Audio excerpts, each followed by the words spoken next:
Hi, I'm Anne Marie Moss, Communications Director with the Oregon Farm Bureau, and welcome to this episode of Fred Talks. With us today is... I'm Devon Wells. I'm a board member for the Hood River County Farm Bureau. Great, thanks for being here with us, Devon. Tell us a little bit about your operation. We are a 500-acre apple and pear, cherry, and peach orchard in Hood River. Most of our acreage is in pears, D'Angelo pears and Bartlett pears. We also have a few other varieties.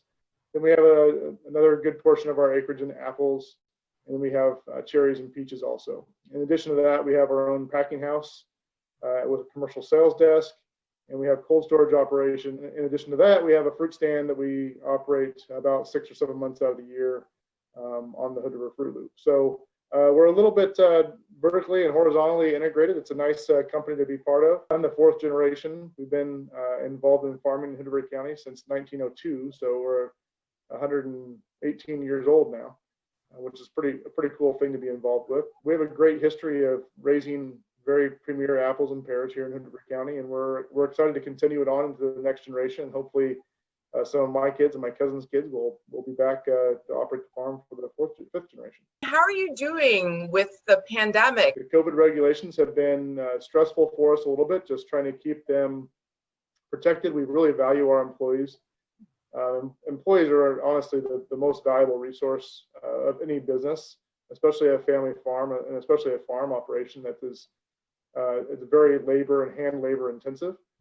So we really value the health and safety of our employees, and we take lots of steps to keep them safe and to educate them. We brought a local hospital in to do some COVID education for them. We have hand sanitizer stations all over the place. We have social distancing reminder posters. We have masks available for them, gloves available for them. So it's a constant reminder of what we do, and I think our employees are happy to know that we're doing what we can to help them, and they're also helping us to operate a business in these difficult times. It's a family farm operation. Like I said, it's been around for 118 years, but we also have second generation. I don't think we have any third generation families working for us yet, but we definitely have second generation. We've got employees that have worked for us for 50 plus years, and it's just it's a great family farm, not just from the Wells family, but also from the employees that work here for us. How was harvest, and what are you doing now? And so we start harvest in June with cherries, and cherries goes from June, July, August. And then peaches are July, August, September. Pears start in August also and go through September, and then apples end up in October. So currently in November, we're in our packing season. And so we're packing all of our fruits. We packed for a couple other growers also. And we ship those all over the world. The weather's been great for us this fall, so we've been able to be in the field a lot, doing field cleanup and putting on our dormant sprays, getting ready for winter. And here in about a month, we'll start doing pruning operations in the fields. And then we continue all winter long with some operations through the fields to get ready for the springtime when the buds start growing again on the trees.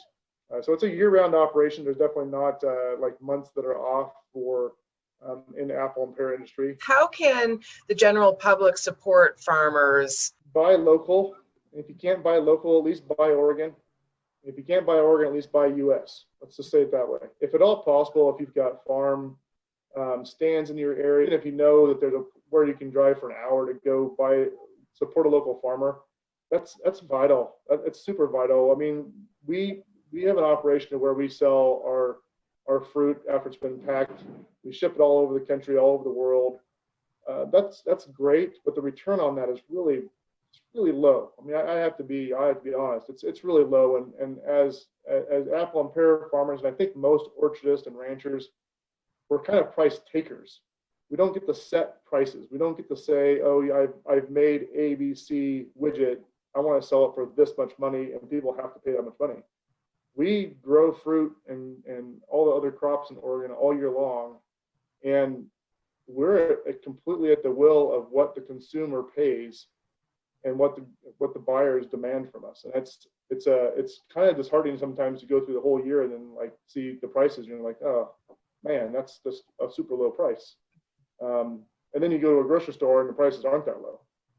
So it's if there's a farm stand where you can go get the money directly to a farmer, that's a huge huge benefit. So we're called Pearl's Place Fruit Stand on Highway 35 in Hood River. We're stop number 1 on the Hood River Fruit Loop. We'll be open on the weekends through the weekend before Christmas, just to be able to get our farm fresh fruit out there. Fruit Loop pretty much goes from April, May to December. It's a great way to support local farmers. Do you have any tips for consumers? So I'll go on pears first. That's our primary objective in the county here, is that pears are a fruit that has to be ripened. And I liken it very often to an avocado. So make sure that when you buy pears, you let them sit for a little while, let them get soft around the neck, and then they're ready to eat. You can pair those up. You can pair a pear with cheeses. People don't think about that, but pears and cheese go really well together. Apples, you can use apples in a variety of salads. You can bake with pears. You can bake with apples. And good eating apples, we have a Sonata apple. It's called Sonata. It's got a tropical flavor behind it, kind of an interesting fruity flavor. It's a really good apple to eat. If you want to bake, we've got Newtowns and Granny Smiths throughout there that stay super firm. Those are the green apples. So baking pies and apple crisps. You can make pear pizzas. You can make lots of desserts with pears, where you like core the middle of a pear out, and you fill them full of maple syrup and sugar and butter, and you bake them in the oven, and it becomes this gooey ball of pear sugar. It's really a good dessert. And honestly, in Oregon right now, it is the time to buy apples and pears. They are fresh. It is this year's crop. They just came off the tree anywhere from a month to 2 months ago. They've been kept in cold storage. They've been chilled. You want to keep them, if you want to keep them at your house after you buy them, you put them back in your refrigerator. They'll stay for another week or two.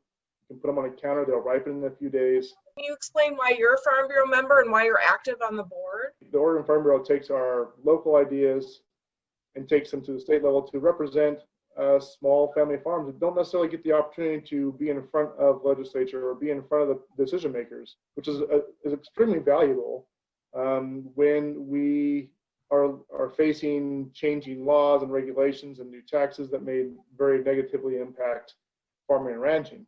Those rules and regulations that may make sense in a metropolitan area don't necessarily make sense for the vast majority of the land mass in the state of Oregon. And that's where I think the Farm Bureau does a great job of representing our voices at the state level. Well, as a grassroots organization, we rely on volunteers like you. So thank you, Devon.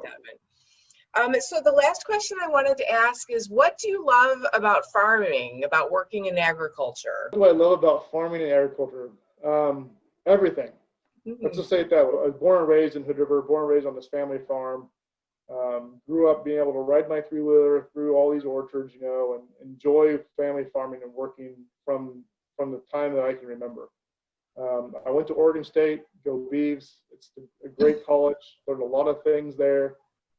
Came back to the family farm, and there just wasn't room for me yet. So I actually went away and did a career in the fire service. Worked in the fire service for 20 years, and then came back to the family farm about 3 or 4 years ago.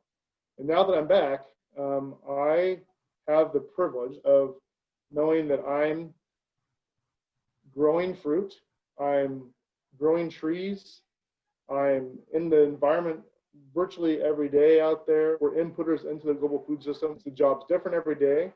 You get to see the fruits of your labor. I mean, that's a bad pun, but money does grow on trees, at least for when you're talking about apples and pears and cherries.